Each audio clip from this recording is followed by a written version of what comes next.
り過ぎていた縫い呼吸を不思議なくらいに覚えてる。意味もないのになぜか不甲斐なくて泣いた日のようにただ強くなりたいと願ってた。そのために必要な勇気を探し求めていた。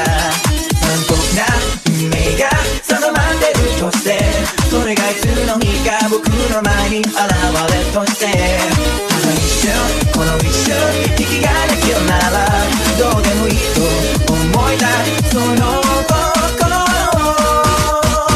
もう一度遠くへ行け遠くへ行けと僕の中でなりたかった。どうしようなのですですね。だって目を離した君が目のどっかしまらないようにはない。そんな色になるための歌。さあまた影のビッグサイン転がってくストーリーを